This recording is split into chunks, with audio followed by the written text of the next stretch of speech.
Hi hello welcome back to my channel. ಇವತ್ತಿನ recipe ನೋಡೋ ಮುಂಚೆ ಒಂದು ಪುಟ್ಟದಾದ ರಂಗೋಲಿನ ನೋಡ್ಕೊಂಬನ್ನಿ.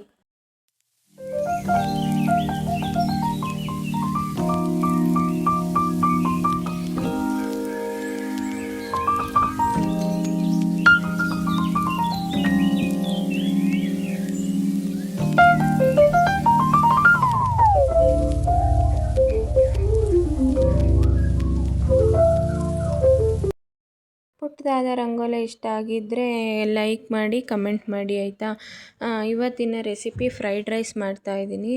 ಅದು ನಿಮ್ಮ ಜೊತೆ ಕೂಡ ಶೇರ್ ಮಾಡ್ಕೊತಾ ಇದ್ದೀನಿ. ಇಲ್ಲಿ ಮೊದಲಿಗೆ ಒಂದು ಕುಕ್ಕರಲ್ಲಿ 2 ಗ್ಲಾಸಷ್ಟು ಅಕ್ಕಿ ಹಾಕ್ಬಿಟ್ಟು ಅದನ್ನು 2-3 ಸರಿ ವಾಶ್ ಮಾಡಿ ಅದಕ್ಕೆ ಸ್ವಲ್ಪ ನೀರು ಹಾಕ್ಬಿಟ್ಟು ಸ್ವಲ್ಪ ಉಪ್ಪು ಹಾಕ್ಬಿಟ್ಟು 1-2 ವಿಷಿಲ್ ಕೂಗಿಸ್ಕೊಳ್ಳೋಣ. ಅದಕ್ಕೀಗ ಬೇಕಾಗಿರುವಂಥ ತರಕಾರಿಗಳನ್ನೆಲ್ಲ ಕಟ್ ಮಾಡಿ ಇಟ್ಕೊಳ್ಳೋಣ. ಒಂದು ಬೌಲಿಗೆ ಉಪ್ಪು ಹಾಕಿ ಸ್ವಲ್ಪ ನೀರು ಹಾಕ್ಬಿಟ್ಟು ತರಕಾರಿ ಎಲ್ಲ ವಾಶ್ ಮಾಡಿ ಇಟ್ಕೊತಾ ಇದ್ದೀನಿ. ಅದಾದ ನಂತರ ಫಸ್ಟು ಕ್ಯಾಬೇಜ್ನ ನೀಟಾಗಿ ಸಣ್ಣದಾಗಿ ಕಟ್ ಮಾಡಿ ಇಟ್ಕೊತಾ ಇದ್ದೀನಿ. ಉದ್ದುದ್ದಕ್ಕೆ ಸಣ್ಣದಾಗಿ ಕಟ್ ಮಾಡಿಕೊಂಡ್ರೆ ಚೆನ್ನಾಗಿರುತ್ತೆ. ಇದಾದ ನಂತರ ಬೀನ್ಸ್ ಕೂಡ ಸಣ್ಣದಾಗಿ ಕಟ್ ಮಾಡಿ ಎತ್ತಿಟ್ಕೊತೀನಿ. ಅದಾದ ನಂತರ ಕ್ಯಾರೆಟ್ನ ಕೂಡ ಸಣ್ಣದಾಗಿ ಉದ್ದುದ್ದಾಗಿ ಕಟ್ ಮಾಡಿ ಇಟ್ಕೊಬೇಕು. ಇದಕ್ಕೆ ನೀವು ಕ್ಯಾಬೇಜ್ ಇಷ್ಟ ಇಲ್ಲ ಅಂದರೆ ಕ್ಯಾಬೇಜ್ನ ಸ್ಕಿಪ್ ಮಾಡ್ಬೋದು. ಕ್ಯಾರೆಟು, ಬೀನ್ಸು ಮತ್ತು ಬಟಾಣಿ ಅಂದರೆ ಕಂಪಲ್ಸರಿ ಹಾಕ್ಕೊಂಡ್ರೇ ಟೇಸ್ಟಿಯಾಗಿ ಬರೋದು ಫ್ರೈಡ್ ರೈಸು. ಕ್ಯಾಬೇಜ್ ಇಲ್ಲ ಅಂದರೆ ನಿಮ್ಗೆ ಇಷ್ಟ ಆಗಿಲ್ಲ ಅಂದರೆ ಸ್ಕಿಪ್ ಮಾಡ್ಬೋದು. ಕ್ಯಾಬೇಜ್ ಹಾಕ್ಕೊಂಡ್ರೂ ಕೂಡ ತುಂಬಾ ಚೆನ್ನಾಗಿರುತ್ತೆ ಸಣ್ಣದಾಗಿ ಕಟ್ ಮಾಡಿಕೊಂಡ್ರೆ. ಅದಾದ ನಂತರ 1-2 ಮೆಣಸಿನ್ಕಾಯಿ ಕೂಡ ಉದ್ದುದ್ದಾಗಿ ಕಟ್ ಮಾಡಿಕೊಂಡು ನಾನಿಲ್ಲಿ 1 ಈರುಳ್ಳಿ ತೊಗೊಂಡಿದ್ದೀನಿ. ನಿಮಗೆ ಬೇಕಿದ್ದರೆ ಇನ್ನೂ 1 ಈರುಳ್ಳಿ ಹಾಕ್ಕೊಬೋದು. ನಾನು 1 ಈರುಳ್ಳಿನ ಚಿಕ್ಕದಾಗಿ ಕಟ್ ಮಾಡಿ ಇಟ್ಕೊಂಡಿದ್ದೀನಿ ಮತ್ತು 1 ಟೊಮೊಟೊ ತೊಗೊಂಡಿದ್ದೀನಿ. 1 ಟೊಮೊಟೊ ಕೂಡ ನೀಟಾಗಿ ಸಣ್ಣದಾಗಿ ಕಟ್ ಮಾಡಿ ಇಟ್ಕೊತೀನಿ.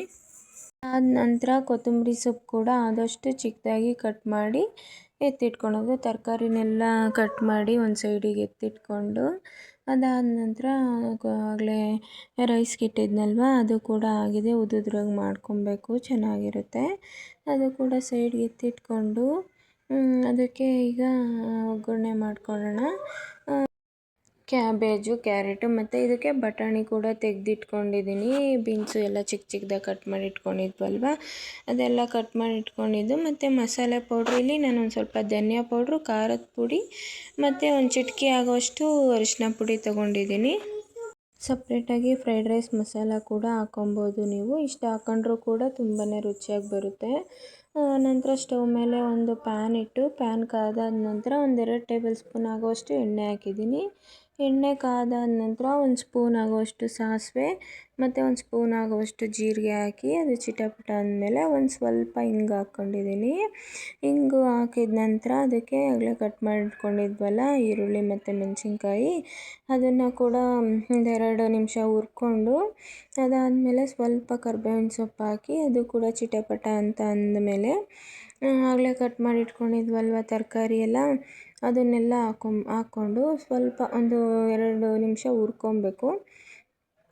ಅದಕ್ಕೆ ಚೆನ್ನಾಗಿ ಹುರ್ಕೊಂಡಿದ್ದೆಲ್ಲ ಆದ ನಂತರ ಕಟ್ ಮಾಡ್ಕೊಂಡಿರೋ ಅಂಥ ಟೊಮೊಟೊ ಹಾಕಿ ಅದಕ್ಕೆ ಎಷ್ಟು ರುಚಿಗೆ ಗೊಜ್ಜಿಗೆ ಎಷ್ಟು ಬೇಕೋ ಅಷ್ಟು ಉಪ್ಪು ಹಾಕ್ಕೊತೀನಿ.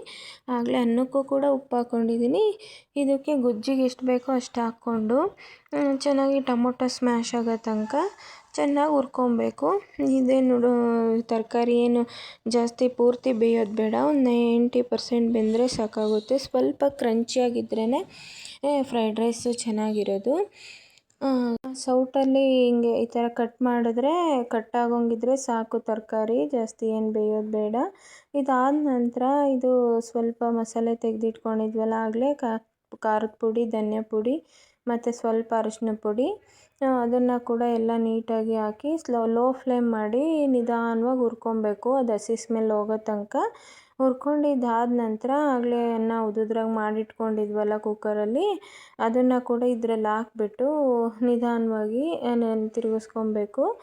ನಂತರ ಆಗಲೇ ಕಟ್ ಮಾಡಿ ಇಟ್ಕೊಂಡಿದ್ವಿ ನೋಡಿ ಕೊತ್ತಂಬರಿ ಸೊಪ್ಪು ಅದನ್ನು ಕೂಡ ಹಾಕ್ಬಿಟ್ಟು ಈಗಲೇ ಒಂದು ಸ್ವಲ್ಪ ಒಂದು ಅರ್ಧ ಹೋಳಷ್ಟು ನಿಂಬೆಹಣ್ಣು ಹಾಕಿಬಿಟ್ಟು ನಿಧಾನವಾಗಿ ತಿರುಗಿಸ್ಕೊಬೇಕು. ನೀಟಾಗೆಲ್ಲ ಮಿಕ್ಸ್ ಮಾಡಿದ್ರೆ ತುಂಬಾ ಟೇಸ್ಟಿಯಾಗಿರೋಂಥ ಫ್ರೈಡ್ ರೈಸ್ ರೆಡಿ ಆಗುತ್ತೆ. ಇದಕ್ಕೆ ಈಗ ನೀವು ಉಪ್ಪು ಬೇಕಾದರೆ ಉಪ್ಪು ಕೂಡ ಹಾಕ್ಕೊಬೋದು. ನಾನು ಆಲ್ರೆಡಿ ಗೊಜ್ಜಿಗೂ ಉಪ್ಪು ಹಾಕಿದ್ದೀನಿ ಮತ್ತು ಅನ್ನ ಮಾಡಲಿಕ್ಕೆ ಇಟ್ಟಾಗಲೂ ಕೂಡ ಉಪ್ಪು ಹಾಕಿದ್ದೀನಿ. ಹಂಗಾಗಿ ನಾನೀಗ ಉಪ್ಪು ಹಾಕ್ಕೊತಾ ಇಲ್ಲ. ನೀವು ರುಚಿ ನೋಡಿಕೊಂಡು ಉಪ್ಪು ಹಾಕ್ಕೊಬೋದು ಈ ಟೈಮಲ್ಲಿ.